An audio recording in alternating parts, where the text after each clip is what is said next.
I want to welcome you to the First United Methodist Church of San Diego. And my name is Craig Brown, and I serve this church as its lead pastor. Have been doing so for about the past 15, 16 months now. And this is a special day for us, and we especially want to welcome all of you here. It's a special year for us as a church. We're celebrating our 50th anniversary in Mission Valley and our 145th year in ministry in San Diego. We're the oldest Protestant church in all of San Diego. And so we're having a great year of celebration. And so this is part of that, in which we can remember why we exist as a church. We exist to serve this community. We exist to be engaged with people and in their real lives. And that's why we're here today. And so I want to thank all of you for coming to be a part of this important forum on the drug epidemic that we're facing throughout San Diego. I want to extend my special thanks to Chief Zimmerman, Sheriff Gore, Ms. Duffy, and Greg LaDue and Scott Silverman for being here today, and appreciate their attendance in our midst. As you know, the drug epidemic is something that is sweeping through our city, through our life, and especially in the lives of our young people. And so that's why this is an important focus for us today, to be an advocacy for our children and for our youth. And so with that said, I want to get us started right away, and so I'm going to invite Rabbi Marty Lawson, if he'll come from Temple Emanu-El, to share a few brief remarks, followed by Heather Finley from the YWCA here in San Diego. So Rabbi, please.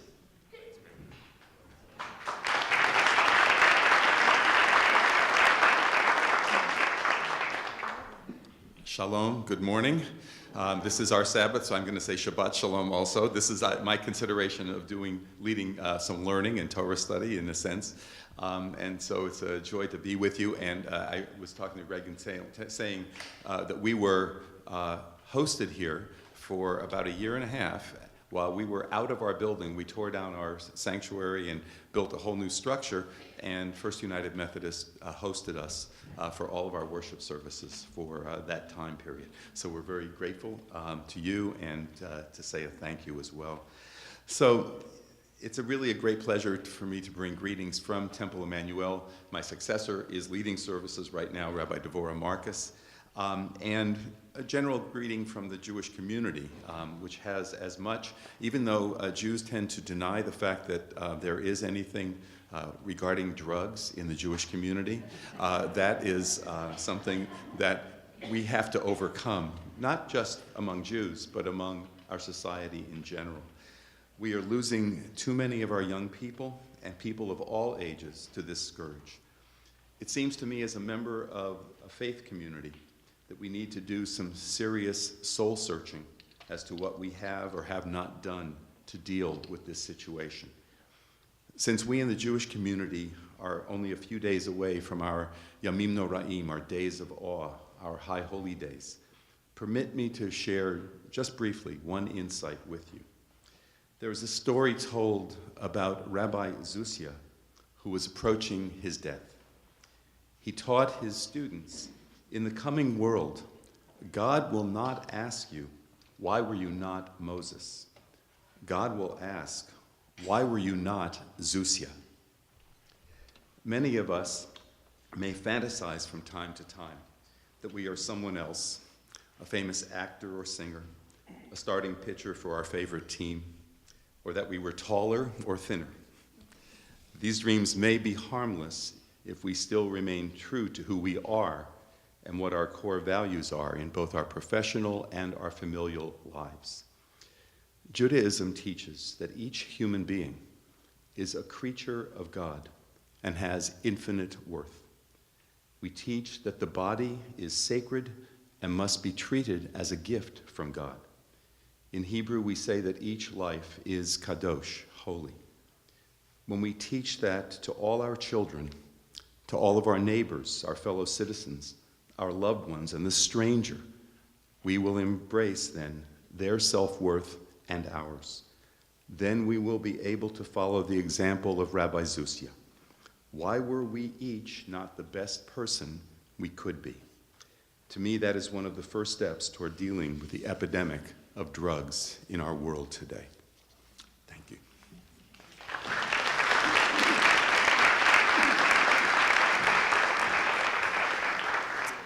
Hello, I'm Heather Finley. I am the CEO of the YWCA of San Diego County. Thank you, George, for inviting me to participate in this today. This is a very important topic of discussion. At the YWCA, we help people that have undergone trauma. They're experiencing domestic violence, and they're also experiencing homelessness. A lot of what we see with the families that come to us are drug and alcohol abuse, and they are numbing the pain that they feel. So this is a very, very important issue to discuss. I'm very happy to see so many people here today. The YWCA offers 3 different programs to help people with domestic violence and homelessness. They're up to 2-year programs, so we help them with developing in their career path, getting out of abusive situations, having safe housing, having a legal team to help them with restraining orders, divorce, child custody, and truly helping them to rebuild their lives. But one of the really important things that we also do in these programs is we work with the children so that they hopefully don't follow this path into drug and alcohol abuse, and that they learn to live, have healthy relationships and be able to live their lives without going down this path. So this discussion today is very important. I appreciate everyone that's here, and thanks very much for giving me a few minutes.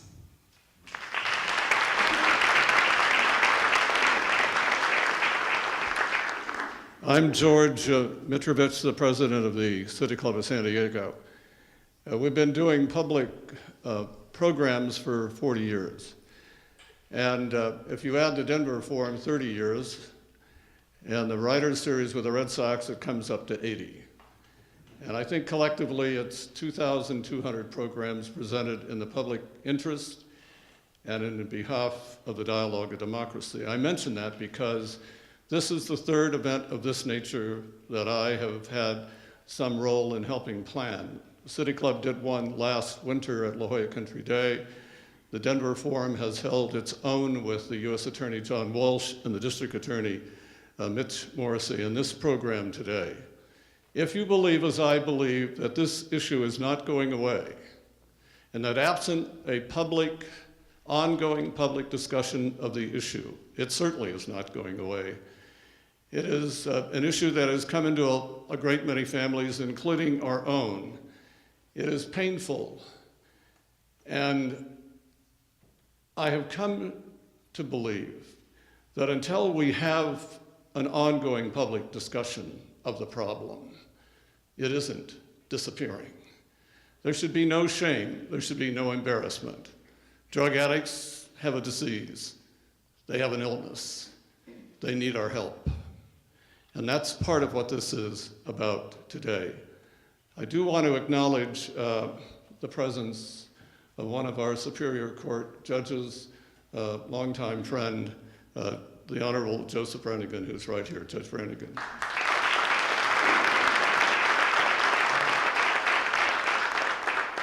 I also want to express to the pastor of this church, and Craig LaDue and Richard Annette, and the staff, very great appreciation for all of their help, and to the rabbi who was so eloquent. We'll begin the program with the United States Attorney for the Southern District of California, the Honorable Laura Duffy.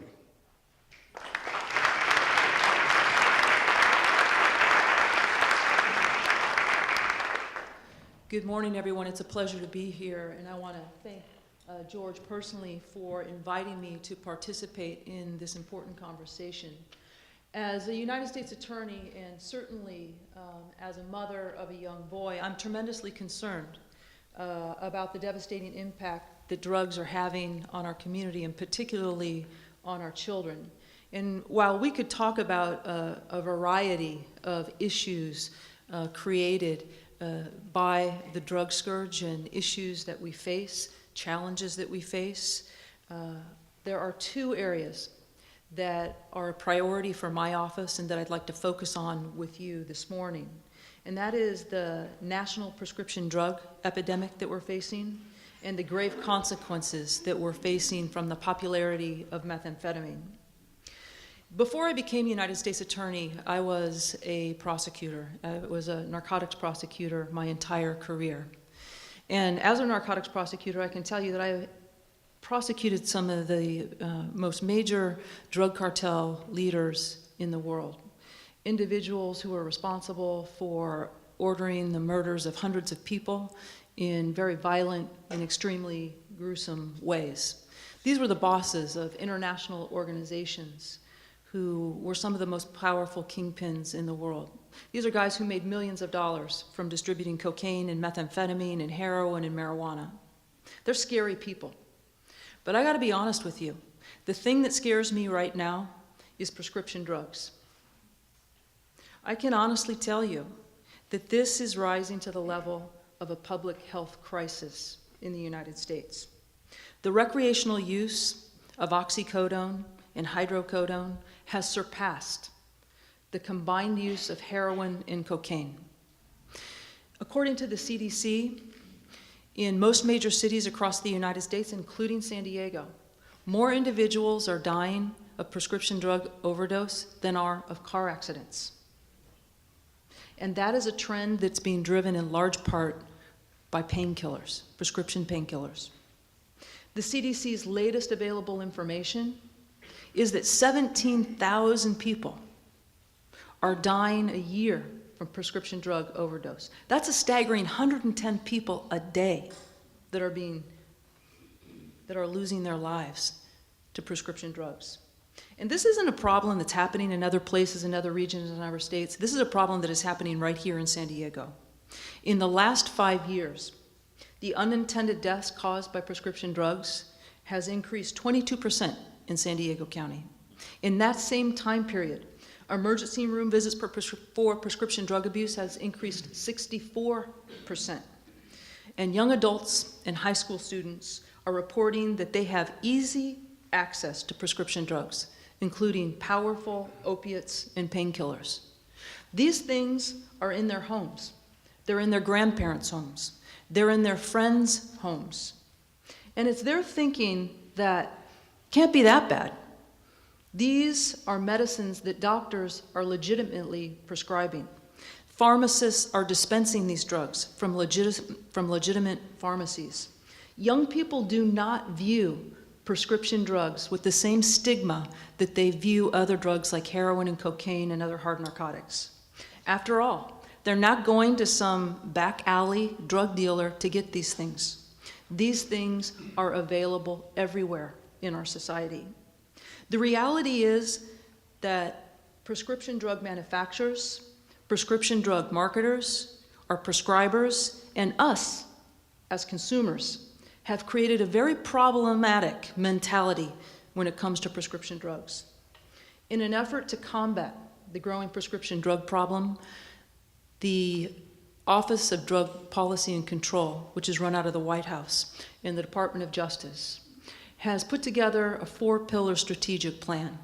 And that plan involves education, monitoring, safe storage and disposal, and enforcement. I want to talk just a little bit about what some of those things are focused on. Education is in large part directed at the prescribing community, and more particularly focusing on the prescription of opiates. We, of course, have bad doctors, and we have people that are running pill mills. We have chronic abusers of prescription medications, individuals who go out and stockpile them, who go from pharmacy to pharmacy, getting them for their own use and getting them for sale, to make sales on the street. But we have to face the facts here. The prescription drug abuse crisis that we face is in large part driven by average run-of-the-mill physicians, physicians who overprescribe, and physicians who are prescribing these substances to at-risk people and they're not being monitored. And for people who are just using them and their mentality is, that prescription drugs are just not that bad. So while we have put a lot of our prosecutorial and law enforcement efforts focusing on the supply side, on the bad doctors, on the pharmacy, on the diverters, on the bad patients, we can't put all our eggs in the law enforcement basket. We have to constantly educate, and that's part of what today is about. But we have to educate our doctors, our prescribers, the prescribing community, that whole industry. And to this end, early next year, my office is hosting a pill summit that is going to be aimed at educating doctors on best practices when prescribing dangerous narcotics. Members of my office are also very focused on community outreach, and to that end, we have joined forces with the DEA and with an excellent organization called Partnership at Drugfree.org, the Medicine Abuse Project, which is aimed at preventing over 1 million young adults from engaging in prescription drug abuse in the next 5 years.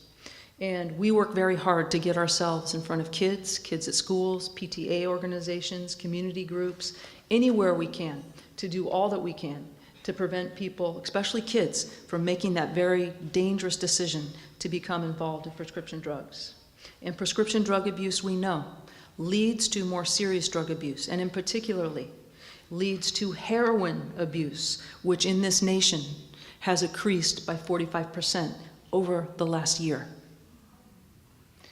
The second pillar of the strategy is monitoring.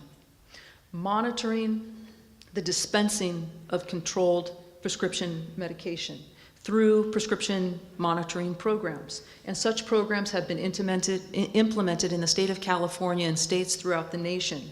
In California, prescribed users who have pre-registered to this monitoring program, licensed healthcare professionals who are authorized to prescribe prescription controlled substances, pharmacists who are authorized to dispense these controlled substances, and regulatory boards. They can enter information about the prescriptions that are being dispensed and a particular patient's controlled substance history. In California, those patient histories are put into a database, and the database that we are currently using has about 100 million entries in it of controlled substances that have been dispensed in California.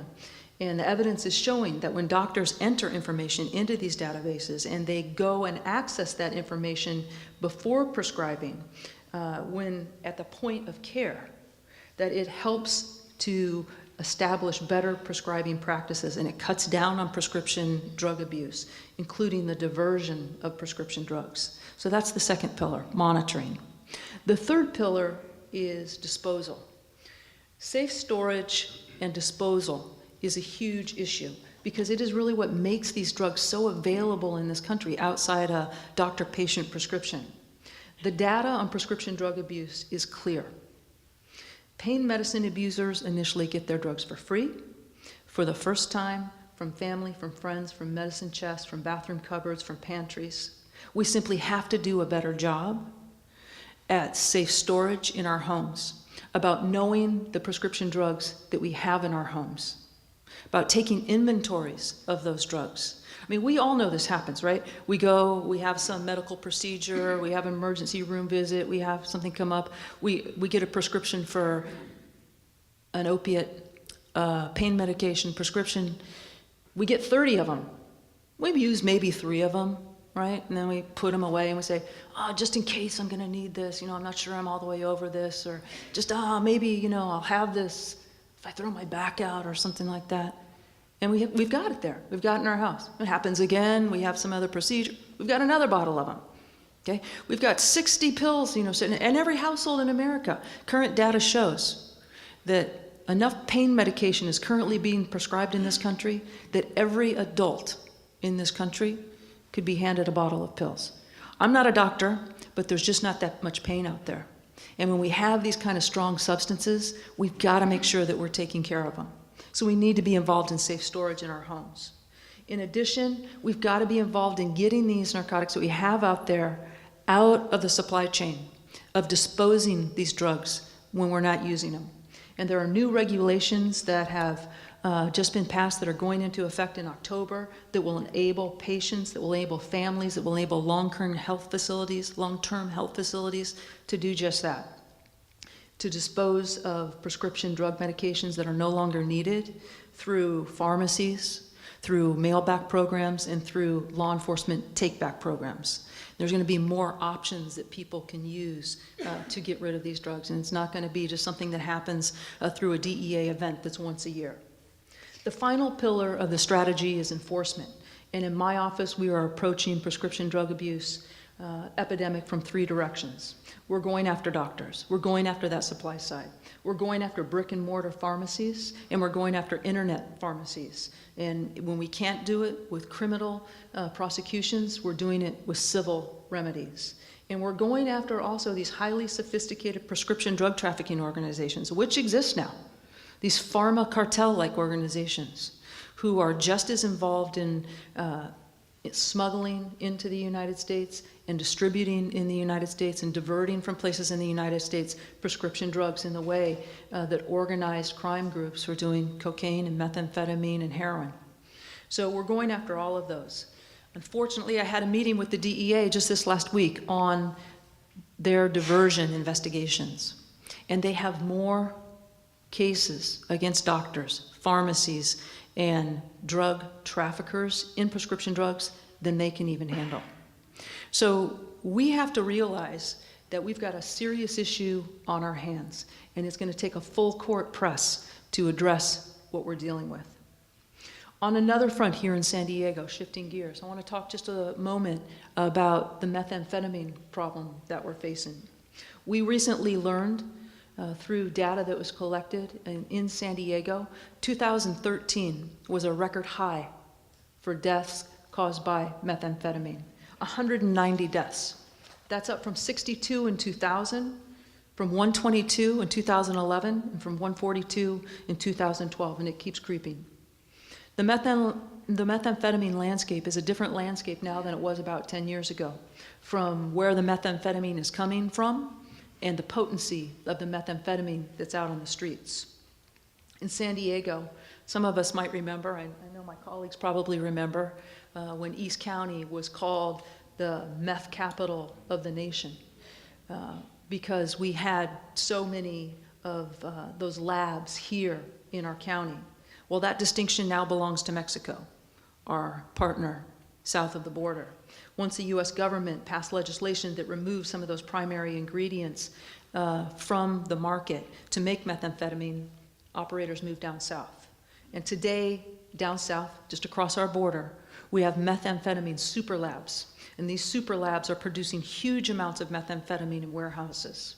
And my office and other law enforcement officials are working with our counterparts in Mexico to address this problem.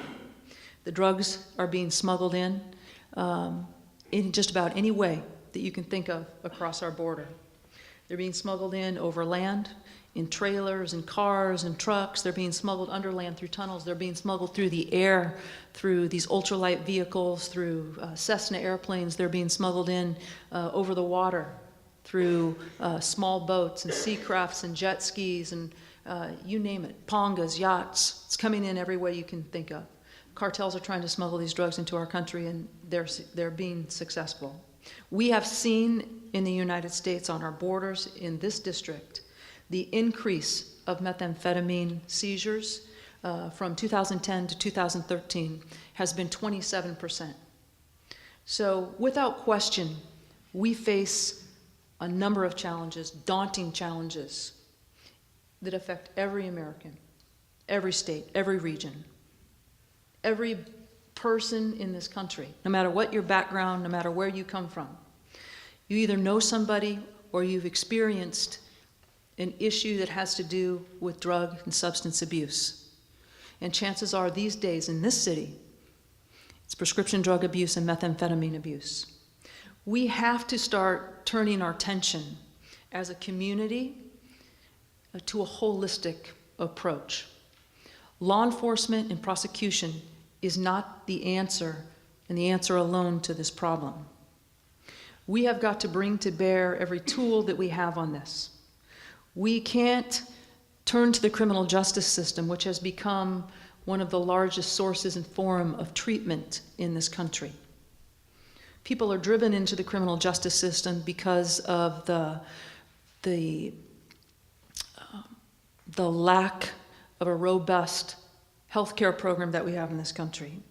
We need to get our healthcare professionals involved in this. We need to get our educational professionals involved in this. We need to get our elected officials involved in this, our governments involved in this, and every community member, every community organization, no matter what your stripe. We all need to bring our tools to bear on this issue. And so I'm very happy to see this collection of people here, to be invited here by George today, and to be part of this discussion, because I look forward to working with anyone who's open to working on this problem. Thank you.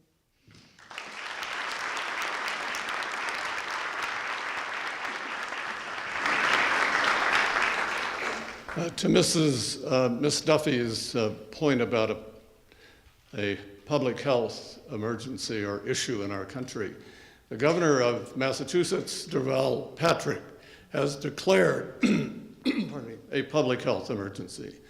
The governor of Vermont, Peter Shumlin, devoted his entire state of the state to the issue of drug addiction because they have seen in Vermont a 770% rise in heroin addiction. No governor in the history of our country has ever devoted an entire state of the state to one subject. I'm pleased to present to you one of our great public servants, the Sheriff of San Diego County, the Honorable Bill Gore.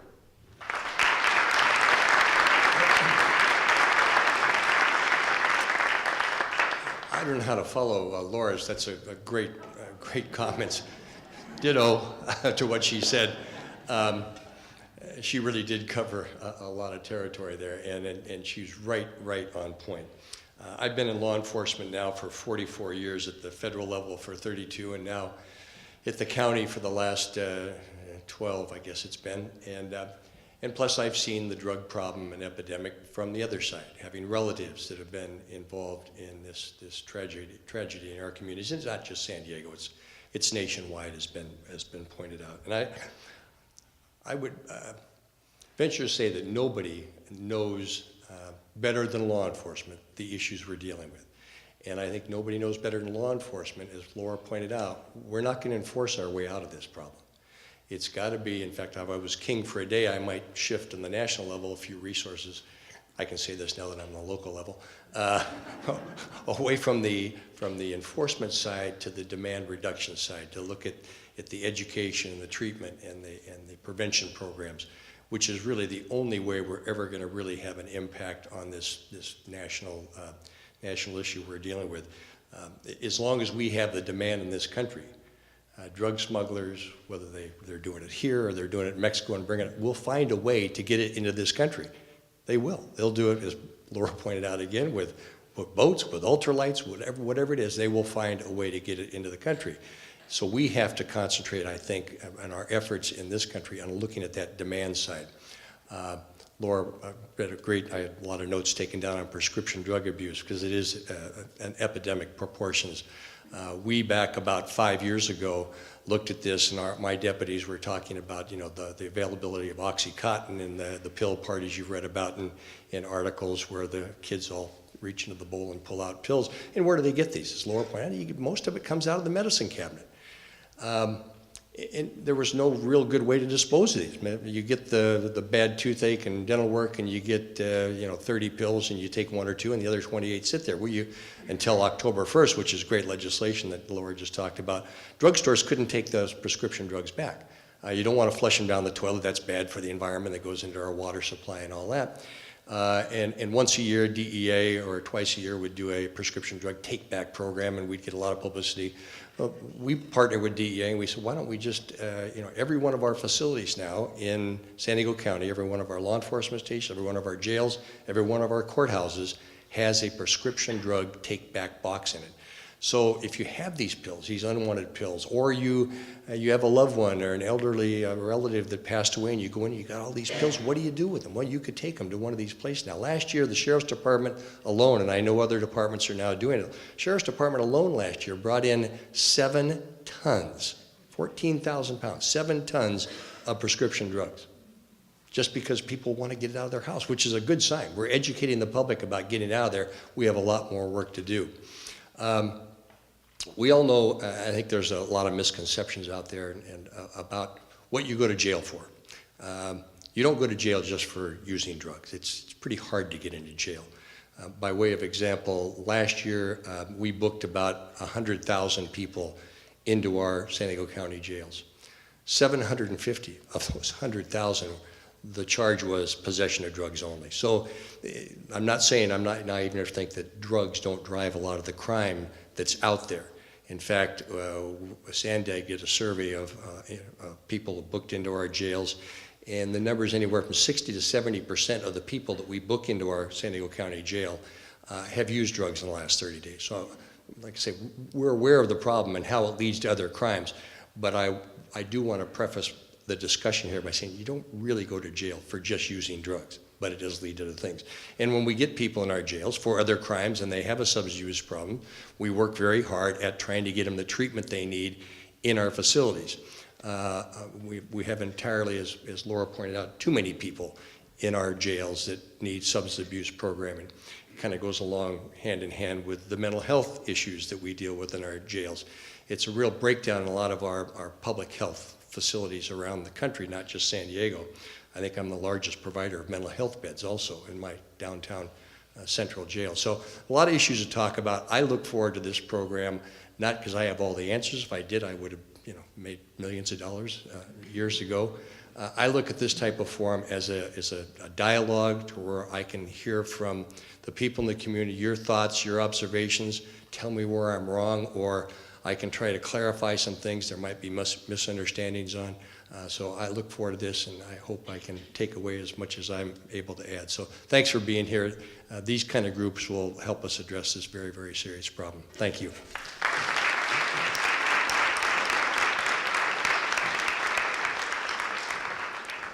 Our last speaker from the law enforcement side is our new chief of police.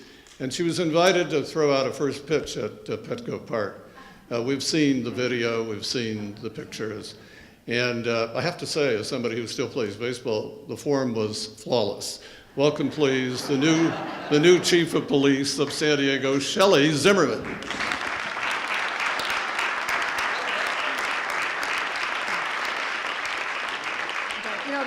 Also, the sheriff got to throw out the first pitch just a couple nights ago and did a great job, I understand, because we have Domestic Violence Awareness Month coming up, and I believe you did it in high heels. Right? I did. All right. Did a great job.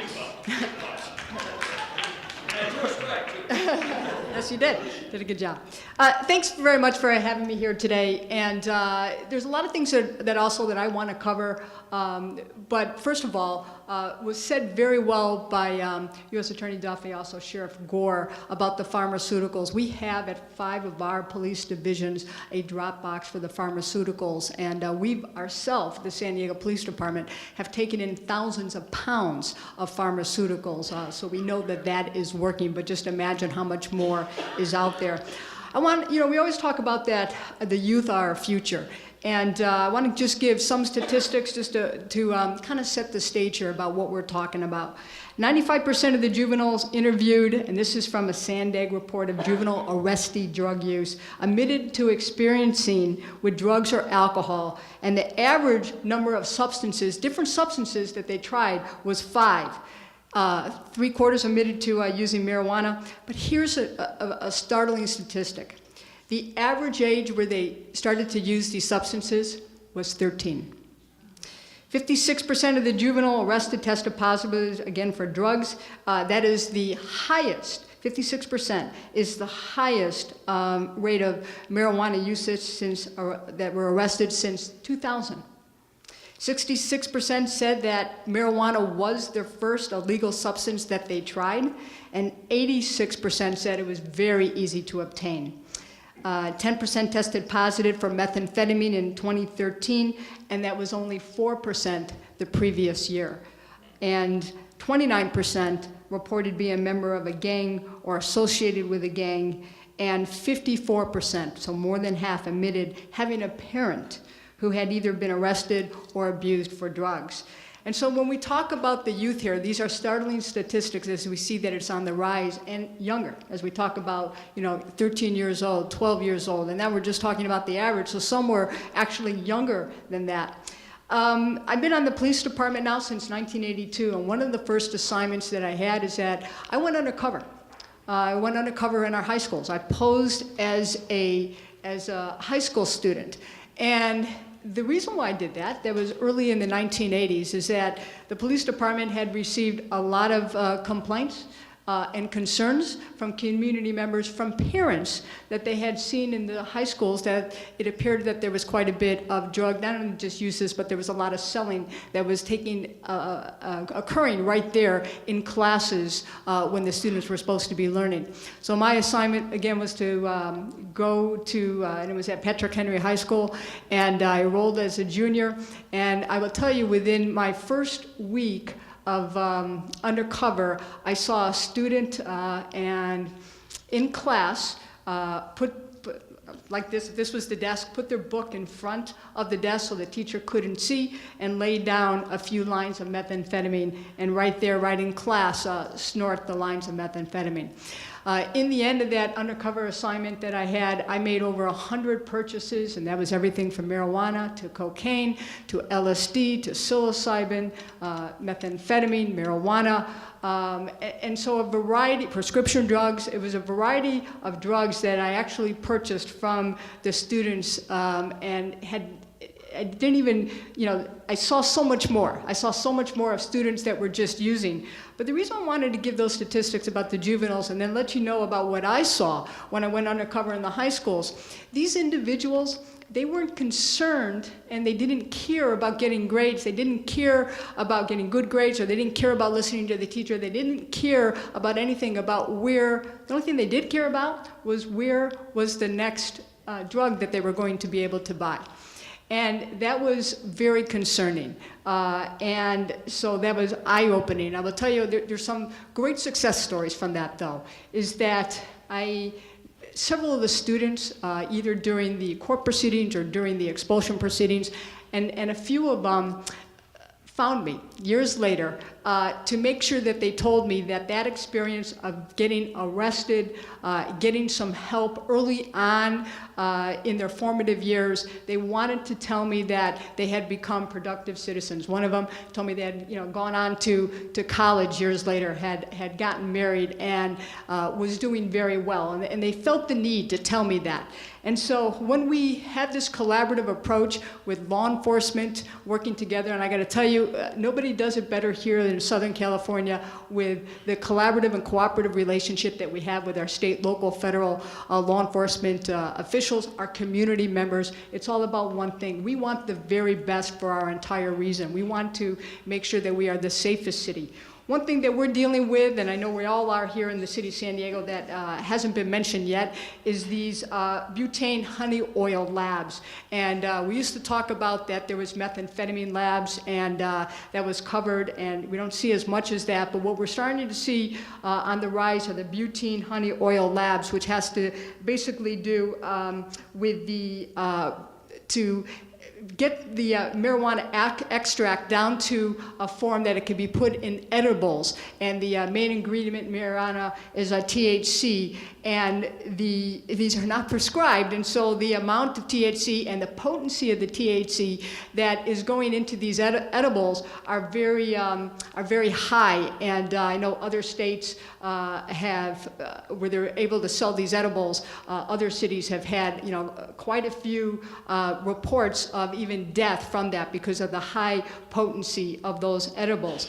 But it is a very dangerous, when we say the lab and the chemicals that go into making those honey oil butane labs, and you've probably seen on the news or heard from yourself, is that when they've been made in hotel rooms, we've had that hotel room explode. You've seen them explosions in people's residences, and that is very much a concern not only for law enforcement but to the public when that does occur. So although we're not necessarily dealing with as many methamphetamine labs, which again, because of the chemicals were extremely dangerous years ago, we're dealing with this right now. And one of the questions I was asked while we were waiting for this to start is, what do we see? And, do we see the same issues?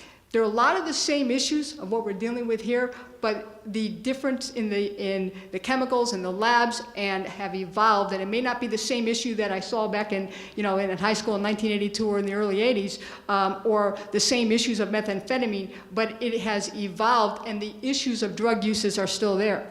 The sheriff spoke about mental illness. I will tell you, at the city of San Diego, our mental health, mental illness calls are up more than 50%, in some areas, more than 70% over these last several years. And so it has to be a multi-pronged approach as we deal with this situation, from not only a law enforcement way, as we talked about, but in a treatment way. We have a couple different programs that we work very closely with, again, with the Sheriff's Department, other treatment facilities. A couple of ours, our drug court, which is very, very successful, and also our serial inebriate program, which is very successful. So again, I appreciate you giving me a few moments here to say a few words and kind of formulate what's going on in the city of San Diego, and I look forward to a few discussions here today, but not just ending today. This is, again, more of a start of how we have to have the greater dialogue to have this multi-pronged approach to make sure that we have the safest region in the United States. Thank you very much.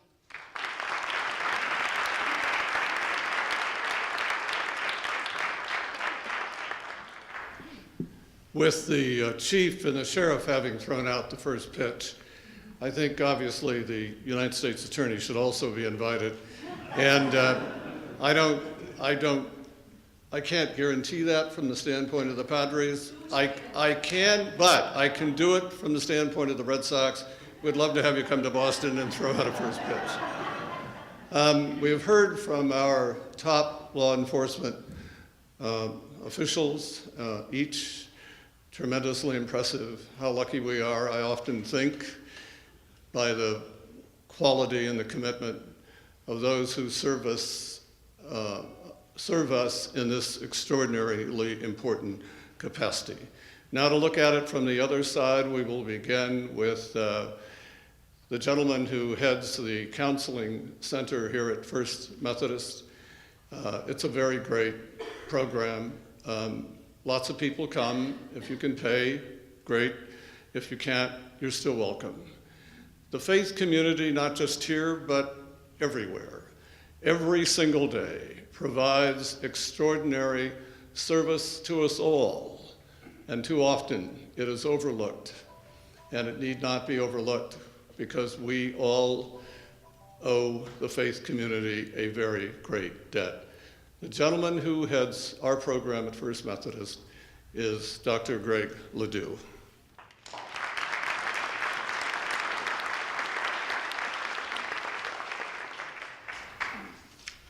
It's a pleasure to see so many of you take time out of your Saturday to come and hear about something that is in epidemic proportion and touches so many of us. I want to thank George and the City Club for suggesting the event. I know this is an issue that's very dear to his heart. I want to thank the YWCA for their sponsorship.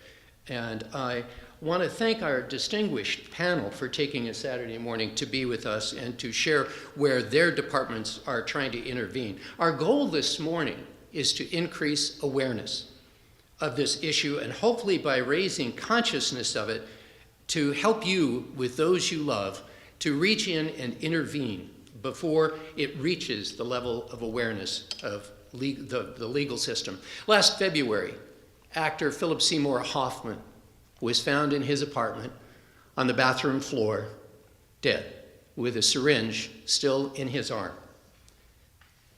His death, I think, raised an awareness in our culture.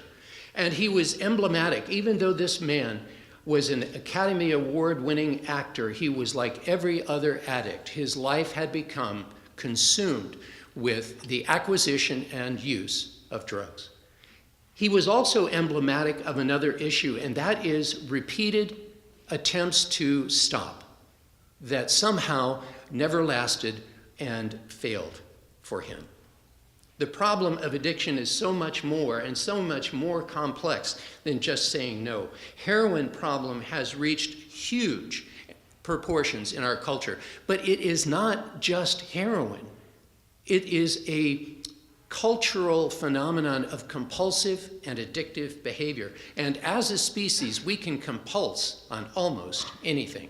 Food, yeah, in some ways it's funny, but food, drugs, sex, almost anything. Gambling, I can't tell you the number of people in my practice who have come in with issues surrounding around the compulsive need to gamble. But let's be honest, our culture is a culture of drugs. Watch TV for 2 hours and simply make a little check mark every time you see a commercial for something designed to alter how you feel in one fashion or another. Some of them are prescription, some of them are actually over the counter. We want fast pain relief, and we've learned as a culture not to tolerate pain. Now, I'll be honest with you. If I have a headache, the first thing I'm going to do is go to the bathroom, get 2 aspirin, and I'm going to get rid of it. But this is not what we're talking about. Rabbi Lawson, in his opening remarks, alluded to it, Azuzia being the best that he could be.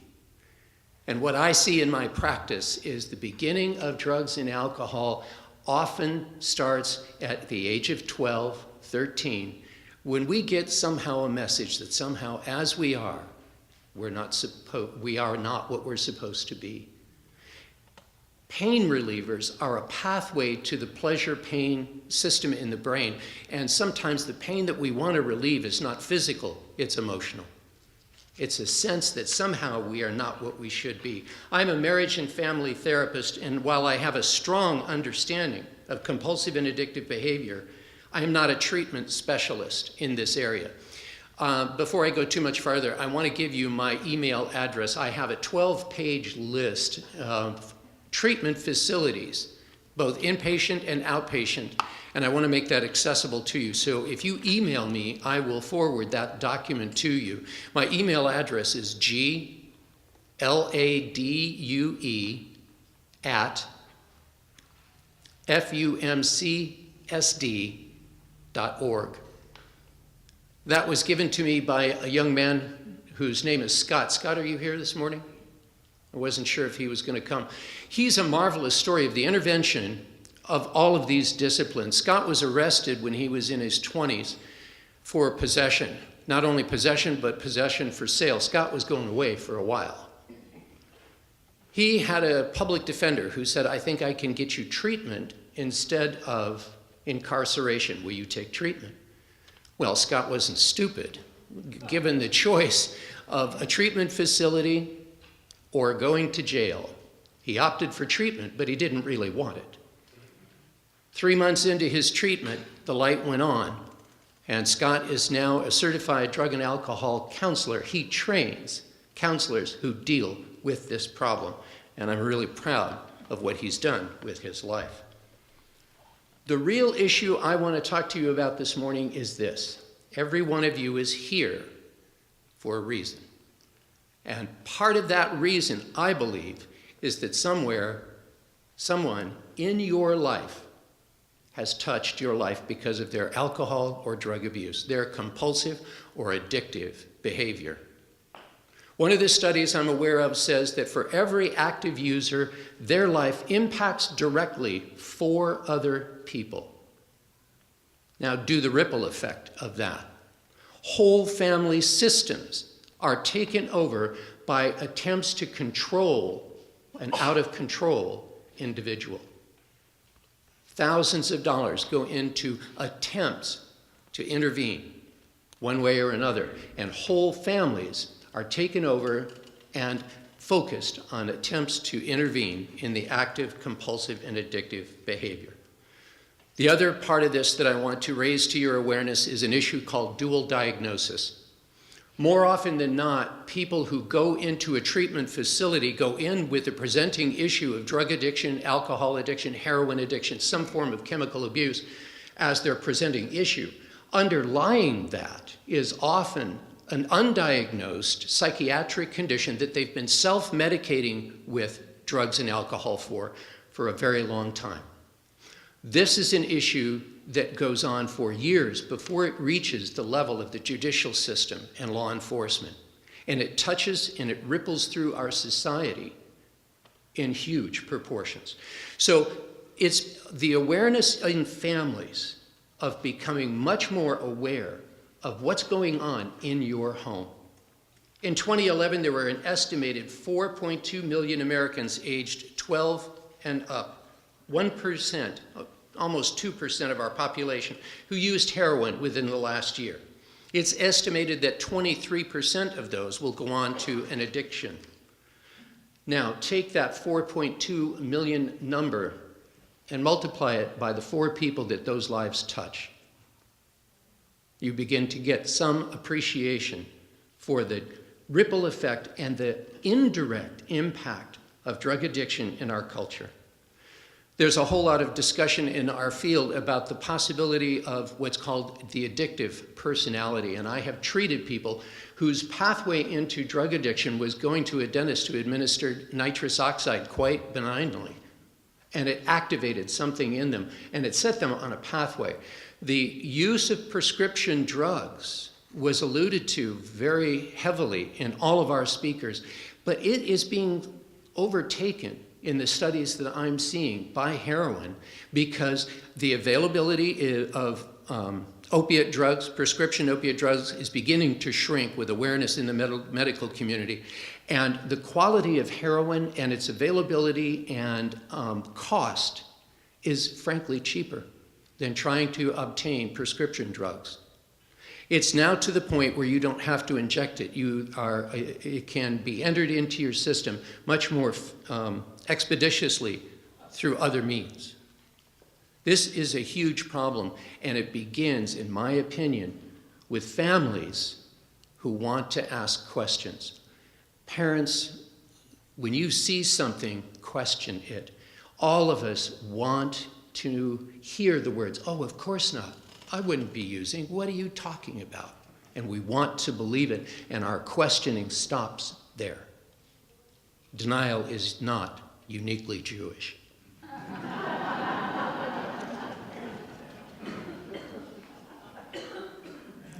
We have to move beyond that as parents and loving people involved in young people's lives.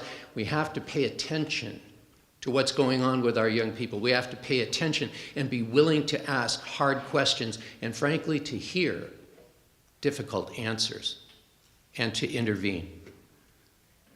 Scott's bottom was being arrested.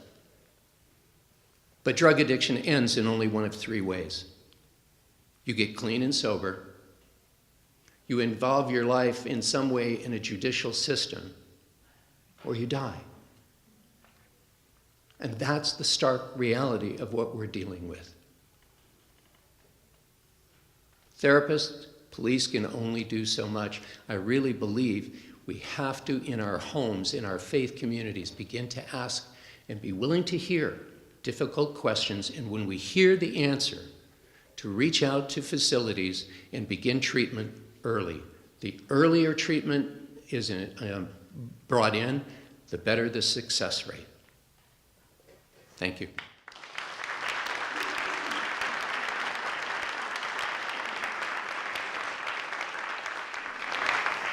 Our concluding speaker is a friend and greatly valued. He has written a significant book, Tell Me No, I Dare You, and copies of which are available at the end of the meeting. He's our last speaker. We will have time for questions and answers, but now welcome, please, Scott Silverman.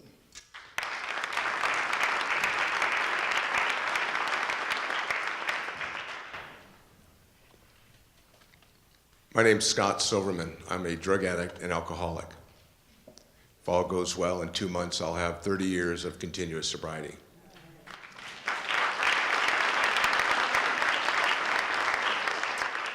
I share that only because I think it's important that we're having these kind of conversations, that we're sitting in groups with experts in the room and experts behind me and facilitators like George. Would you join me in giving George a big hand for just putting this together?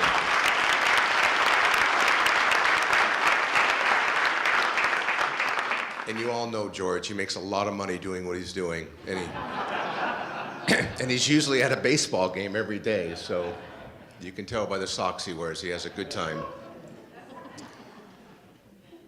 You know, listening, this morning my wife and I were talking, I said, "What do you think I should talk about?"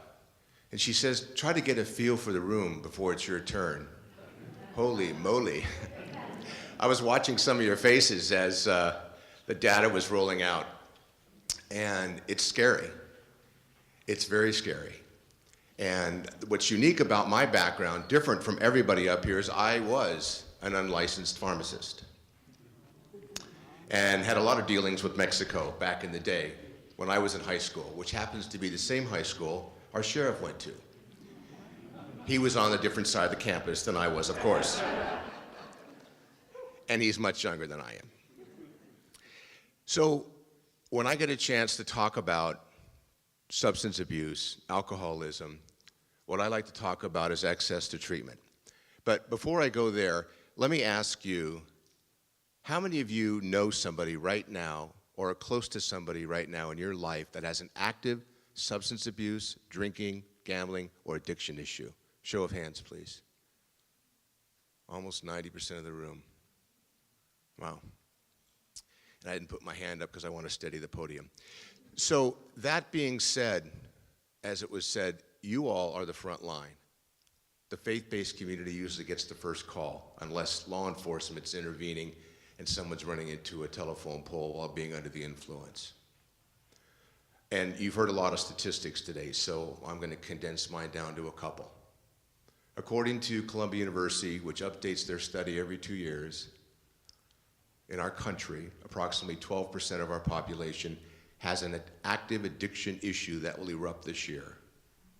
In certain areas of first responders, public safety, and professionals, it goes as high as 25%. Now, according to that data, on an annualized basis, if you will, at 330 million people in our country, that means 33 million people have an active addiction.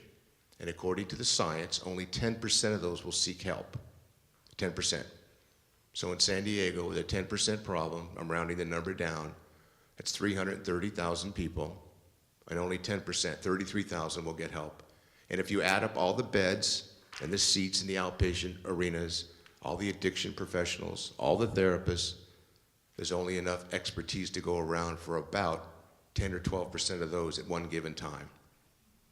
So when you think about it, and you heard the numbers, basically in our country right now, there's 350 people, which is basically a fully loaded plane, dying because of substance abuse and addiction. So it is epidemic, and it is nationalized. And we're unique in San Diego because we're a border town, so we have other issues coming across the border. Most people later in life join fund committees to grow trees, to get things going in their volunteerism. I'm on the prescription drug task force. I'm on the methamphetamine drug task force. So I get to spend a lot of time listening to some of these statistics. And when I hear our law enforcement, public safety officials talk about it, it's scary. It's scary because it's moving very quickly. Heroin is on the rise. I'm told that a tablet of Oxycontin, because it's so regulated, on the street can go for $80, one tablet. My wife's in real estate. Their whole industry is talking about when you have an open house, make sure everything's secured. People are walking around the community, walking in where they see for sale signs and splitting up in teams and rifling through the medicine cabinet. Healthcare providers go into people's homes and they take the medication and sell it on the street because it's so valuable. So it's a scary issue. So what's the good news?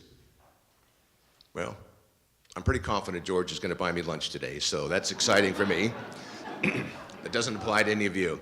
But I want to share something with you. Anybody who takes my business card today, okay, if you email me or call me, I'll offer you 10 minutes of free time on my dime to talk about what's going on in your life and see if I can help point you in a different direction or a new direction or redirection or a direction.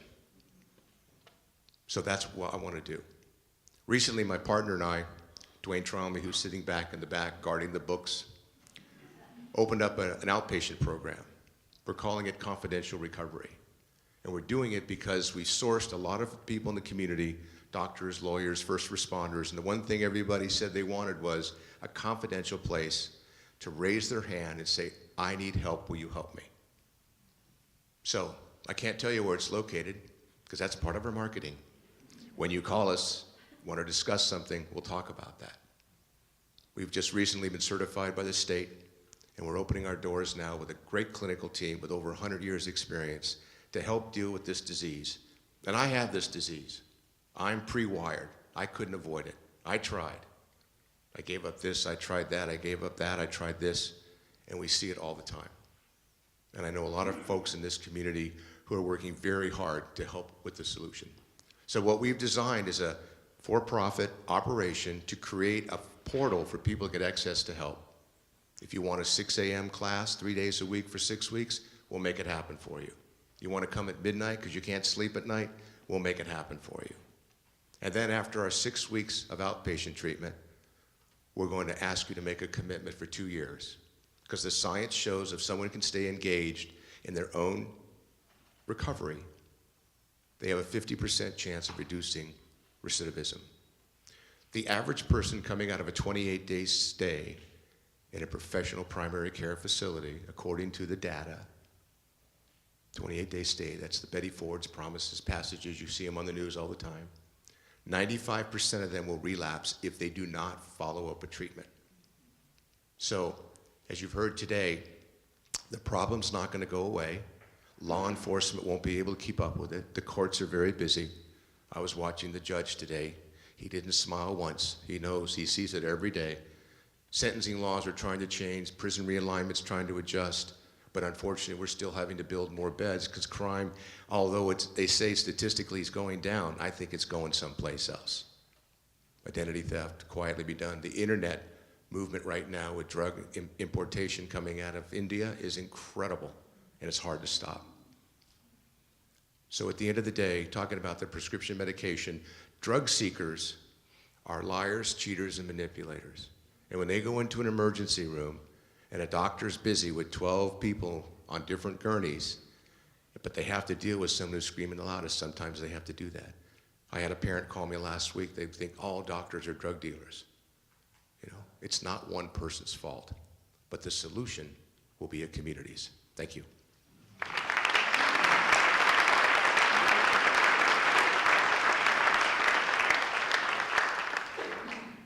We're going to give you an opportunity to ask questions. What I would respectfully ask is you come to the microphone and direct the question to the person that you would like to have answer your inquiry. I also want you to know that this is being televised. All City Club events are televised by the great Chris Schaefer. It will be on YouTube tonight, and so if you might want to let your family members know. Yes, sir, please.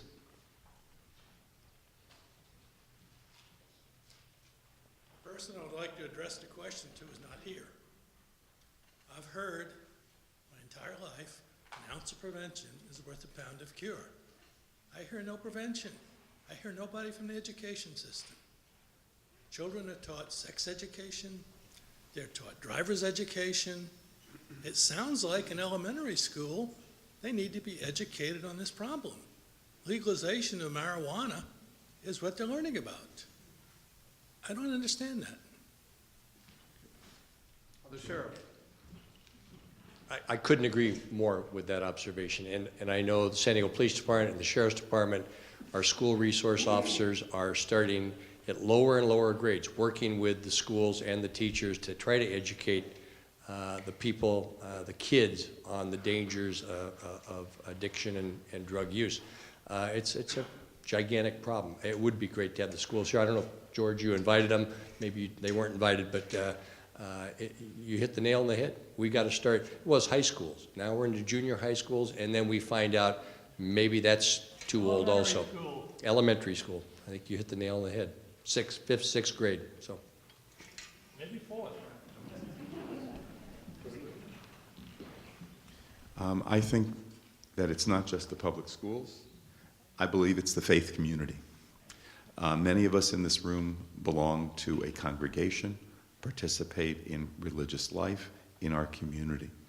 I worry about those who do not, but within the faith community, I think we have a responsibility in our religious institutions to begin teaching, and I alluded to that in my opening comments, to begin teaching the value in each person, and then based on that faith, how that will play out when kids are confronted with the opportunity to purchase drugs. Ms. Gardner? Thank you all so much. This is such a huge issue. In fact, it's so huge I don't even know how to ask my question, but let me try. At La Jolla Rotary, we had planned that we wanted to do a homeless help day this year at the police storefront, Northern Division, that Rotary had redone last year. We thought that we could offer services, haircuts, counseling, maybe some help with job placement, etc., until we realized that there are really enough beds in all of San Diego for all of the homeless people. And the only reason that many people don't take advantage of those beds is because they won't follow the 2 rules: no drugs, no alcohol. So I'm at the podium asking, or at the microphone, asking for advice from you experts. How do we have, and we can do a day, we can do maybe a program that will have follow-up throughout the year. The Family Justice Center that you have Misty Cedron running is fabulous. The rescue mission that Herb Johnson runs is unbelievable. So I know there are great places to get people, but how can we people, just community caring people that don't know really what to do, how can we make the biggest impact in a one-day thing that maybe will have follow-up? We're going to try to include merchants and other people in the community, but who can tell us what to do?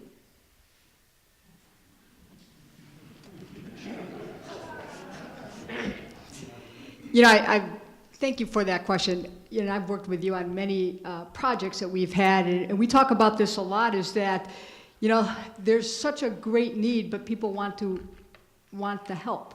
And we have our homeless outreach team, as I talked about before, our serial inebriate program, drug corps, so many things that we have partnered with the community to assist us to try to get those needs to individuals.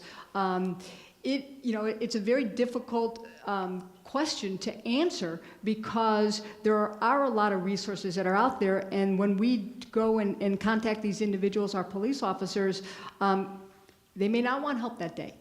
They may not want help the next day, but we don't give up. See, that's the thing, is that we continue to offer that help, and we do have so many success stories by working again together with the community. We get that information that says, there's this person over here, and we really like you to go out and contact them, and we do that. So we're always open to all great ideas to work together with the community, but the best thing that I think that we can do in the short term is that just that everybody cares, and to let us know when they see somebody out there that we can go out there and contact them, because it may take several times until they're willing to accept that help, and you have to be willing to accept the help in order to have positive results. So thanks very much.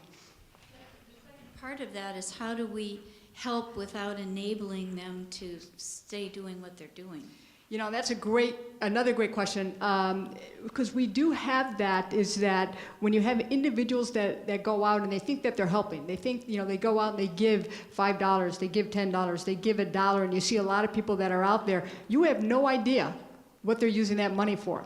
And I can tell you that the majority of the time, it's not going to get a hotel room that night. It's to buy drugs or to buy alcohol. And so there are a lot of enablers out there, and that's why it's fantastic that we work with the faith-based community, to so many other community partners that are out there that we know that can get help, and the help that they need. So thank you. Just want to add one thing, and it was already alluded to by one of the other speakers. It's addiction. I think the term is co-occurring disorders. It's mental illness is kind of an underlying theme here, and you've got to address those issues to really address the addiction problem, I believe. I look at our jails. I was shocked when I heard the number. It's like 33% of our inmate population, which on any given day is about 6,000. Or on some type of psychotropic drug. So it tells me the mental health system we have in this state and this country is broken, and we need to put some more resources there. So again, I'm not the provider of mental health beds, and it's other time. I think that will go a long way to addressing a lot of the addiction problems we see in the community. Also with that, you brought up the term enabling, and I think for families, one of the most difficult issues they face is when to begin to say no, draw very hard lines, and it's the issue of powerlessness, the inability to impact this with somebody that you love. And I think that's where the therapeutic community really needs to intervene. Our focus often goes directly at the addict. And the system that supports it becomes compulsed around it, needs some intervention as well. Now, that's not the community you're dealing with. But that community needs repeated pushing toward, here are the resources available. And it's a progressive disease. Not everybody is ready to receive that treatment, but the continual offering, eventually, hopefully, they'll take advantage of it.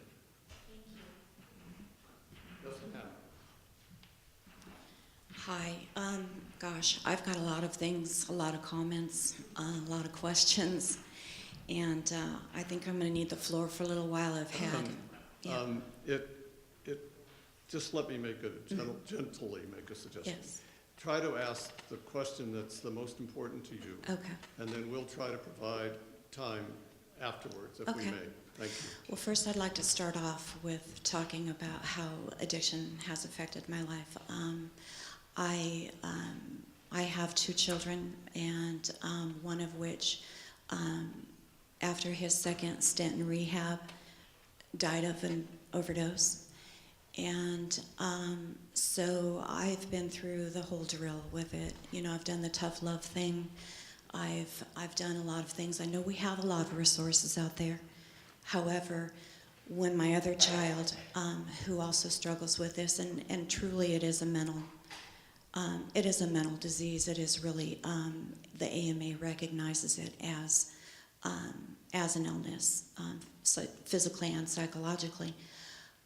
However, when my son has hit rock bottom and decided that he did want some help, there's a small window there where they finally get that realization where they need help. And I have personally taken him to these resources that you all talk about. And because the sources are so limited, the funds are limited, and I get that. Because of that, they tell him there's a 4 to 6 week wait. What happens during that time is he ends up back in it again.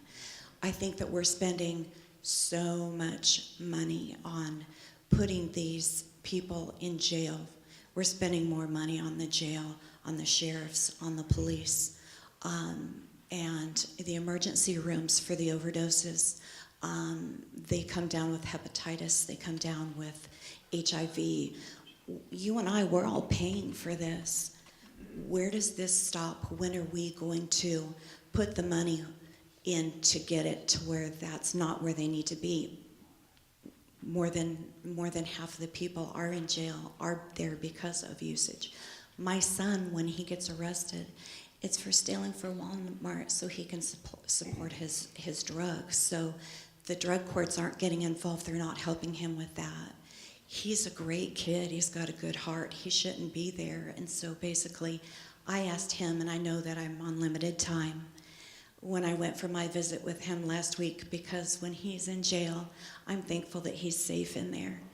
And so I asked him if he had a message for Mr. Gore, and it's nothing scary.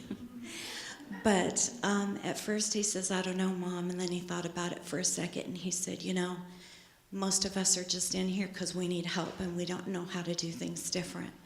And so my suggestion would be is to try to give us more help. He's been in East Mesa, which is the portion where there are nonviolent crimes and they try to give them help. He's been in there for 5 months now, asking for drug court classes and asking for some assistance, and he's still not gotten it yet.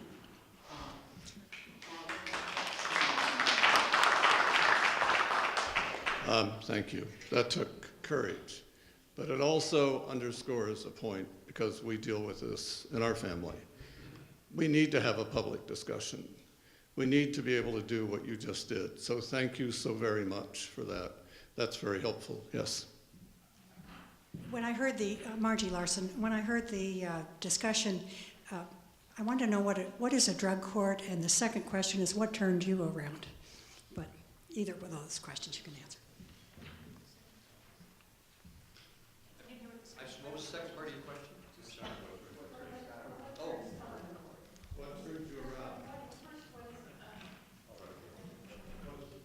Drug court is actually an alternative to incarceration. And by the way, the sheriff didn't mention it, but he's a firm believer, I believe, I don't want to misquote him, that most people given the opportunity should have access to treatment in lieu of incarceration. So having leaders in our system, and I was just with a 160 peer support group across the state, and most law enforcement agencies haven't quite gotten there yet. San Diego's a very unique community. So I know it's frustrating for parents when they see a child get recidivate and go back in and get stuck in the system. But the drug court's an alternative, just like PC 1000 is also an alternative. And they're funded through different grants, and some of the granting funding is obviously diminished. It happens at state level, but works very closely with the public defender's office, prosecutor, law enforcement, and treatment providers, where an individual gets to go get help instead of going back to jail or going to jail if it's not a violent crime. And your answer to your question, what turned me around was I hit my bottom. I was ready. Diane Bell said it about 9 years ago in the newspaper. Suicidal drug addict does well. My mom called me, says, "Did you see the paper today?" We're fellow Rotarians. I guess she was mad at me, but for me, it was, I tried to take my own life, and I was fortunate I had family I could call on, and I had a little bit of a safety net and very little insurance. And what it takes sometimes, the saying goes, it takes what it takes. And it takes that bottom sometimes, and it takes a facilitation through some leader in the community or a family member or an expert in addiction who can help get that person steered in the right way. Sometimes it's tough love. Sometimes it's, the sheriff in LA calls it Hug a Thug program. And sometimes, because one size doesn't fit all. That's certainly true. I hope that helps. And for the lady, by the way, talking about the La Jolla Road, if you grab my card, I was a homeless provider for 18 years, so I have some idea on things you can do, and there's a lot of great providers in all parts of the community maybe I can point you to partner with on that day to help get some of those things together. Because there's a great way to do it, and there's lots of ways that are real effective. Thanks. Yeah, I want to just give you a little more information about drug court. The program's 18 months long. There's 5 different phases for that. As the individual successfully completes each of the phases, you gain more independence. And the whole goal is to make sure that that individual doesn't, completes the phases and then doesn't have that recidivism rate, that it can have the successful outcome to be, independent, productive member of our society. And I will tell you, after the successful completion, and we have so many success stories regarding this, the participant's criminal offense is dismissed, or it's reduced from a felony to a misdemeanor. And so that's very significant results. And again, so it's about 18 months, 5 different phases for that. Good morning. My name is Sherry Peñalosa, and I work with Brady Children's Hospital, specifically on a grant that works with kids in the child welfare system. Most of them are there because of drug-related issues with their parents. I specifically work with drug-exposed babies, and if you've ever seen a baby withdrawing from heroin or meth, it's pretty heartbreaking. I guess my question is, I work with families, and it's surprising how many say, I had no idea my daughter was an addict. And the daughter went through the whole pregnancy and is born addicted to drugs, and it's the most shocking thing the parents have ever heard. Maybe Scott or Greg, you could, what are the signs? What do parents need to look for so that they know, wow, something's wrong. I need to ask for help before they have a grandbaby that they're caring for who's shaking and stiff and crying uncontrollably coming off of drugs. Typically, the things you want to look for are extreme changes in behavior. Things that your child no longer does that they used to do. Withdrawal. You'll see physical signs, redness around the eyes, some nasal discharge. You'll see aggravation, withdrawal from a drug. The inability to access it is very, a lot of sweating, a lot of shaking, those sorts of things. But the behavioral things you look for, changes in mood, shifts up and down, a drop off in grades, lack of interest in things that they used to do, isolation, those sorts of things are clues that something's going on and you need to ask questions. these will be the last four, sir. Yes, sir, thank you. Yes, thank you very much. I'm Clark Smith. I am an addiction psychiatrist, a little hoarse, I think, also a pain medicine specialist. So my focus in treating pain patients is to try to get them off of massive amounts of opiates, and 9 out of 10 of them have less pain off opiates than they did on enough of the drug to kill any two of you up there. Also, one other thing about what to do if you suspect your kids are using.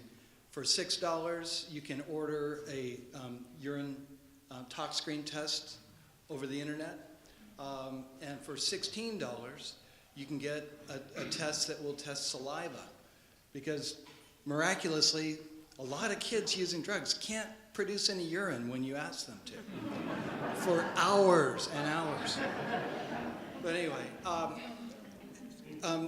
U.S. Attorney Duffy talked about the database. It's something I rely on every single day, and it's something I have to specifically work for, and my office manager has to work to get that. It's not automatic. Now, every prescription that I get filled with my insurance company, they send me a notice and remind me how many pills I'm taking, which are more and more. And they seem to produce that database automatically. Why can't we do that automatically with addictive substances? Now, we almost lost that database system in California for lack of funding, which would have been a disaster. I think it could still be improved. It could be with 100% penetration, which would be an enormous improvement. And just a thought, you know, we tried to do the nickel a drink tax 20 years ago. Anheuser-Busch spent $15 million to defeat it, which now it would have been $150 million probably. But what if we had a nickel a drink tax, a nickel a pill tax to fund treatment? I mean, just think of how many lives could be saved with that. And for most people who drink moderately, who use pills moderately, it wouldn't be any impact at all. The people who use it the most would end up paying for it, which I think is okay.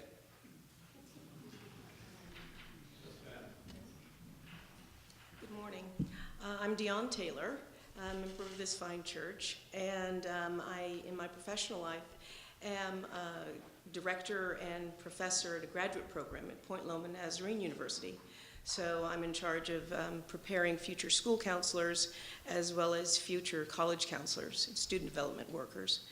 I was thinking, as you were sharing the data with us, I knew that there was a drug problem in our city and around the country, but I had no idea it was as severe and growing as those numbers that you shared with us.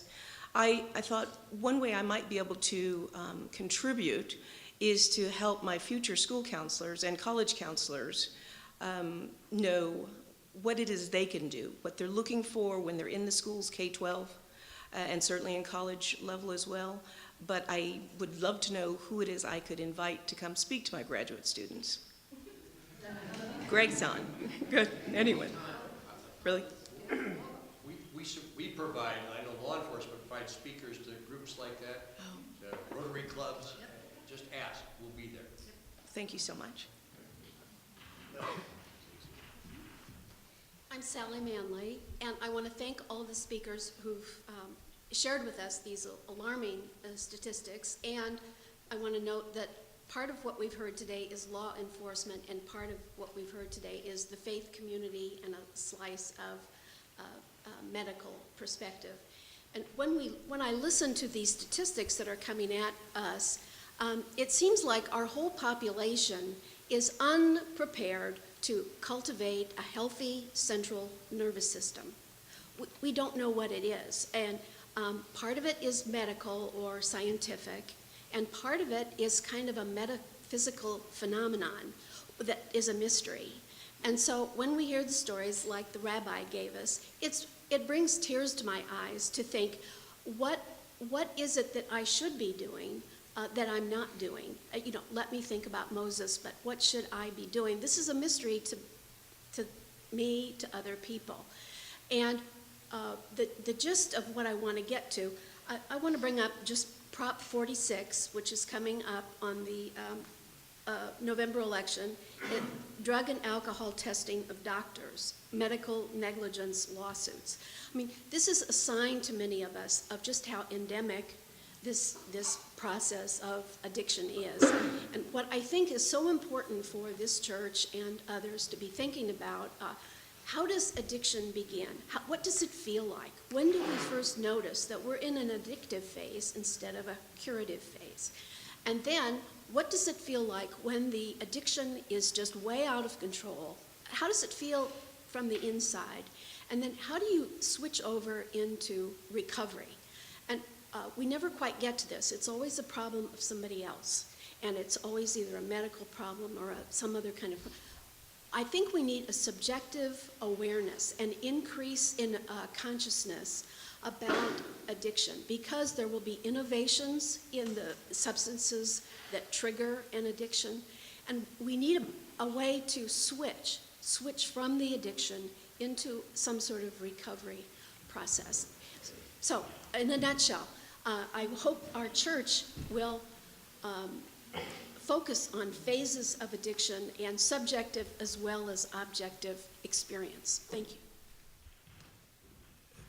All of this is very subjective. One of my dearest friends, she's gone now, was an alcoholic, and she asked me, "Do you drink?" And I said, "I have a drink, like 2 at night."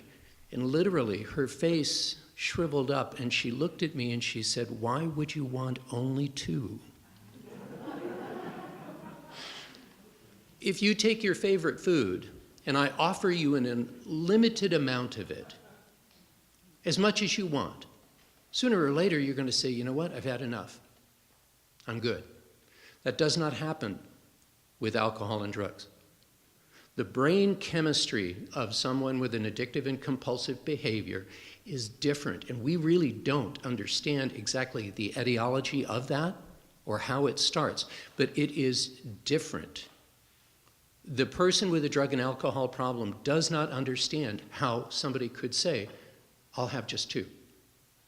It's not there. It's truly not within their scope of understanding. We have to accept that there are people in our culture for whom this is a reality. Now, how do we manage that? How do we change that shift from abstinence, just not drinking, to recovery, which is an understanding of that my brain works differently and I cannot ever use in the way that most people do. And I have to understand why I use in certain ways and why that's compulsive for me and not for you.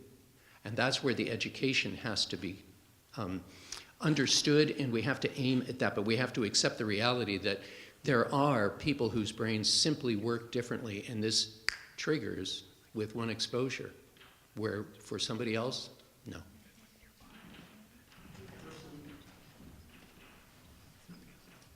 Good morning. My name is Gail Braverman, and I am blessed to be here.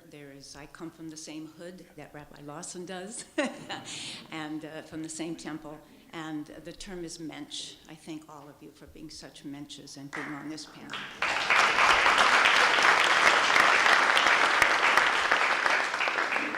I am a marriage and family therapist that has worked with families. I am also a member of a recovery program for 27 and a half years because people that I have loved and have lost have this disease. And I'd like to speak about the families. And I'd like to speak about the best example is an example. As you go home today, you may be powerless over alcohol and addicts, but you're not powerless over your own life. Take a look at your own alcohol cupboard. Take a look at your patterns and your habits. The best example as a parent, as a grandparent, as a friend, as an aunt, or as an uncle is searching, as Rabbi Zusia. Zusia, why were you not Zusia? And my question is, in the deepest, darkest nights of the soul, when a family member is absolutely at their wits' end, and I have been at funerals where Rabbi has buried young people, and I have supported families. When a desperate family comes to you, and you will be the gatekeeper, spiritual people will often be the gatekeepers, what do you say? Where do you direct them?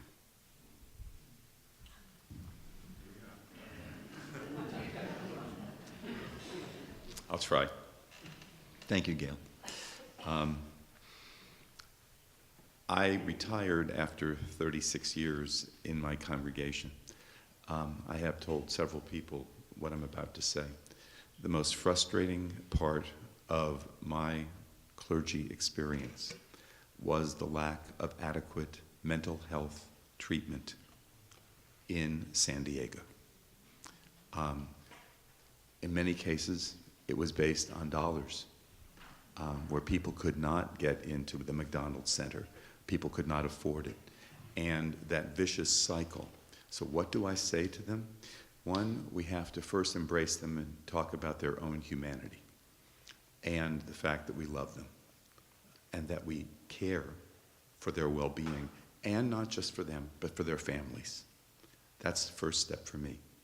And then I think the other thing that we have to do is follow up. We get caught up in the daily grind and continually being involved with these individuals, to call them, to check in with them, to try and be a resource to them. Scott's as a resource, the law enforcement community as resources. So one, I kind of talked about this. One, it has to start in pre-K. It has to start in our pre-K. 5th grade, 6th grade is too late. It needs to start with teaching children their own worth. And when you teach them their own worth, then they will be less likely, unless, I just said to Laura, unless there's a genetic precondition, to that. Sometimes, and it's often shown to be, that there's a history of drug abuse or alcohol use in a family, which is hidden. So one, bringing it into the light of day and talking about it in our religious institutions from the pulpit, talking about it in the press, talking about it in public forums such as this.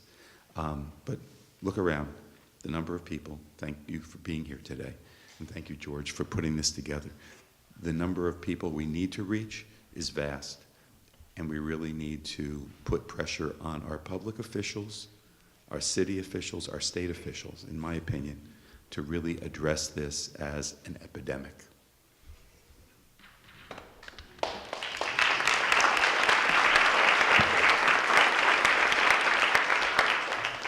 The rabbi's comments remind me, as I'm often reminded, of the words of Mother Teresa, who said that the world's greatest need is for people to feel as though someone loves them.